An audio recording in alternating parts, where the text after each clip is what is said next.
Hey, and welcome back. And yes, we're in the garage, but we're not in my garage. We're at DMC Workshop, and we have the lovely Ollie, who's doing the job on the 390. Getting our service. How you doing, Ol? All good yourself? Yep, pretty good, mate. Good, good. First one of the day. Yeah. So, what do you know about these? In respect of any hassles on the first service? No, Any it's problems? just straightforward, so all good. I've just caused you a Just, little bit of extra work with that new belly pan. Do you know if there's any updates for these yet? I know. Is it the 26? Yeah, this came with a new map yeah. update. Yeah, so on the 25s they had it was a 3 recalls, so it was for the wheel spaces on the front, the map for the engine, for the fueling, and the side stand springs, but the 26s come completely all done. Yeah. So, what's that up there? Is that yours? Yeah, it is. When I tightened them up, it must have stayed in there. So that's focused. That's been off road as well. So while Ollie's doing that, I'll give you a little rundown. Check out Instagram. Ollie's a fantastic MX rider. So go check him out. What's your Instagram? It's Ollie Davis 215. Yeah, go check him out on Insta. Go and watch all his stuff. I taught him everything, honestly, I did. And like I think with some cars and bikes, do these have like a separate running in oil, or is it just the same? Yeah, oil? these have a running in oil from the factory, so it's a lot thinner than what we'll put in for the first service because it just has to lubricate everything for the first 600 miles. So heard that, folks. There's 2 oil drains on this 390.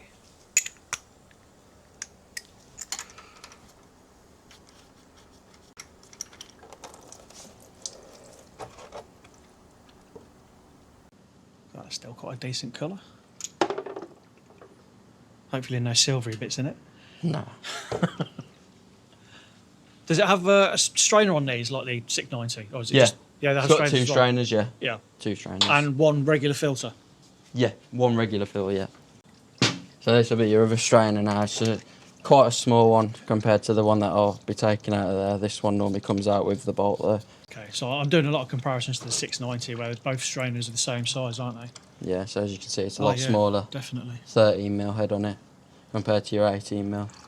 So you replace those completely as well, you don't sort of like flush them out? No, I mean, I know people that do just flush them out, and I know on the motocross bikes it's very common to, you do get away with it. You can get away with it for like 2 or 3 rides, but it's best to always just change them, especially on the road bikes, we always change them.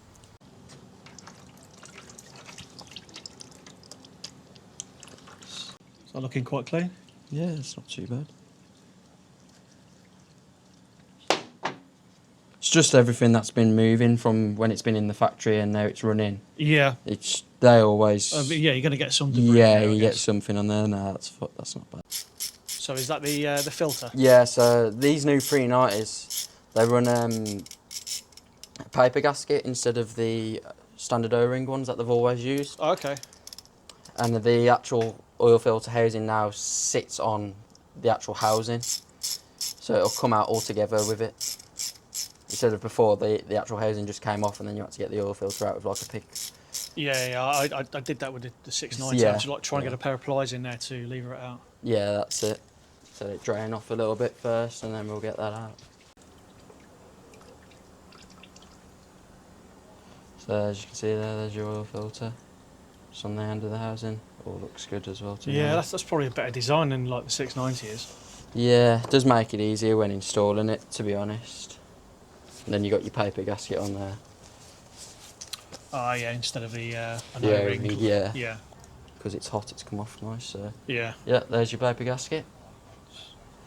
Okay, is that what kind of like seal on the back of it? Yeah, so the red bit goes on the back and then the housing just on the front. Get all the surfaces cleaned off, ready for when the new oil filter and gasket. I'm glad I'm seeing you do that because I did that with the 690 and I wasn't sure whether I was doing the right thing or not. I got some sort of paper tissue. Yeah. Sprayed some brake clean around there. Yeah, and put my hand in there and cleaned it out. Yeah, it's always best to just clean it all out just before you get the new stuff on, especially the gaskets. We'll get the housing all cleaned off, all the old oil, ready for the new gaskets. Use a bit of brake cleaner to get that off.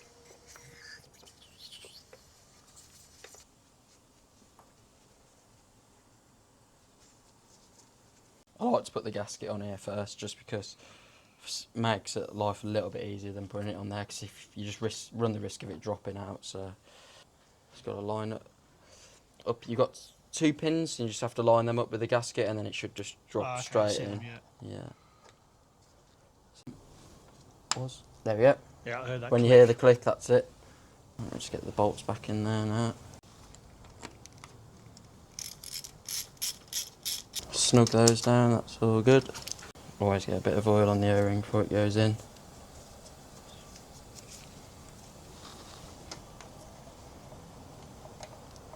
Should sort of pop in, like that. That's it. New strainer head bolt, 18mm head. Oh, so just like the 690s, then you put new bolts on? Yeah. Because they got the new O-rings with them, so it's just always best those get changed. Just prevents any new leaks. I was quite surprised about it with the 690 kit, because I just thought it would come new O-rings and you just use the existing bolts, but yeah. Yeah, you get everything all fresh. So it's the benefit of the OEM service kits. Yeah. You can never go wrong with them, really. And you got your new strainer, new bolt head with all the O-rings on. Just go to focus in. Yep.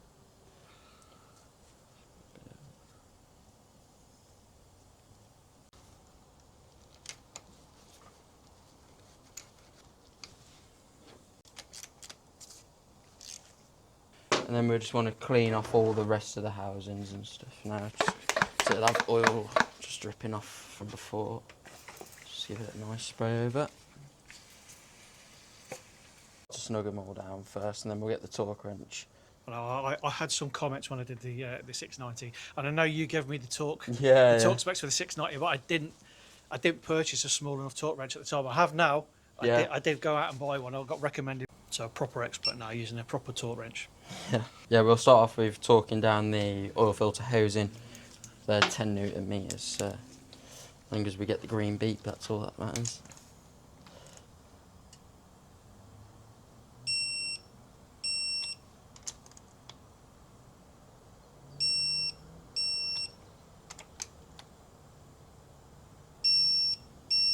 That all torqued up, and then we'll go for the strainers there, 15 Newton meters. So.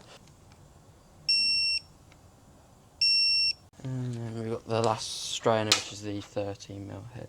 Is that 15 as well? Yeah, so you got your 2 strainers there, 15, and then your oil filter housing, which is 10. Yep, all torqued up.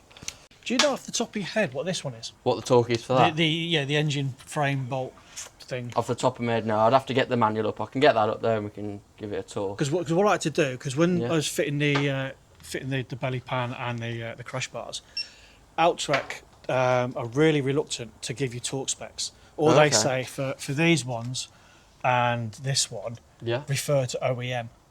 So I looked at OEM. I think it was like 4550. I think I found for that. Sounds about right. And then I can't remember what these were. But yeah, they won't be much because they're only small little 6mm that go in there. So they're probably, I think they're max like 23 Newton meters, something around that. Yeah, I think that's right, roughly what I did. But that one I found quite difficult to try and find the torque on that. So I did that to around about 45. But yeah, these are quality things. Yeah. But they don't, especially if you're doing the off road and you've got to have the protection. But the company doesn't stand by giving you any torque specs. So stuff like this, it's just to tight.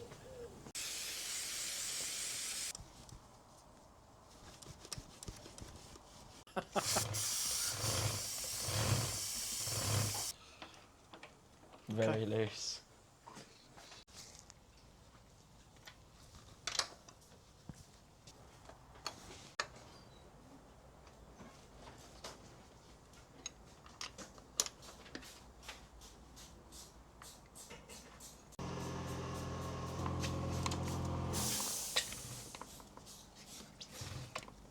Snip it up for now and then we'll get the torque wrench on it.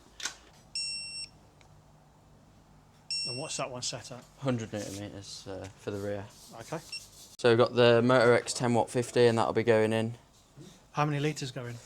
It's around, they're a little bit strange these, that it's about 1.5 to 1.7. In the manual it actually says just fill up to the halfway mark. They don't actually give an exact litre. Okay. So just got to get it in between that that top pin there, pretty much where they've marked that blue pen, and it will just need topping up once the oil filter's been filled up after its first 20 seconds of running.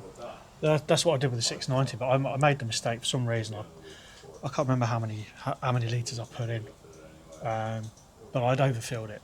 Oh yeah. It got balled up. Somebody kindly said to me, "No, you've put too much in there." So I mean, it was only sort of like a little 200 ml, I think it was. Yeah. But I ended up getting a syringe and syringing some out. And then we'll run it for 20 seconds, and it'll just drop straight down because it'll have to fill up the strainers and the oil filter, especially. You can see it dropping now, anyway. Yeah.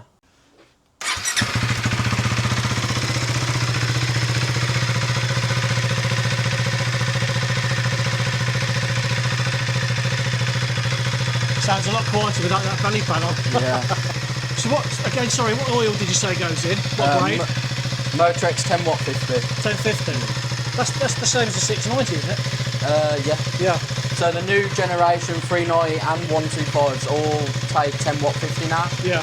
They all used to be 1550. Oh, okay. So we'll leave that for like a few minutes now just to let it settle. See if it does come back up in the sight glass. It probably won't. We'll have to put some in. Have a little top up. Yeah, and then we'll run it again, and then we'll see where it's at then. Excellent. So now you just go around giving all the bolts a little bit of a check. Make sure they're all tightened up. Run some brake cleaner just over the brake discs to get all the dust and stop the squeaks. Yeah, I mean they do normally just, especially when it's new, they have like a film on, but that should get brake cleanered off, especially on like PDI. Just get it just above that blue marking. There we go, that'll be perfect. Okay, accuracy and detail. Yeah. This is coming from a guy, like I told you earlier on, services and builds his own motocross bikes. So he should know what he's doing. So that's all good. Didn't film it, putting the bash plate back on because it was a bit of a pain, as you saw in the installation video. If you haven't already seen it, go look back on a couple of my videos.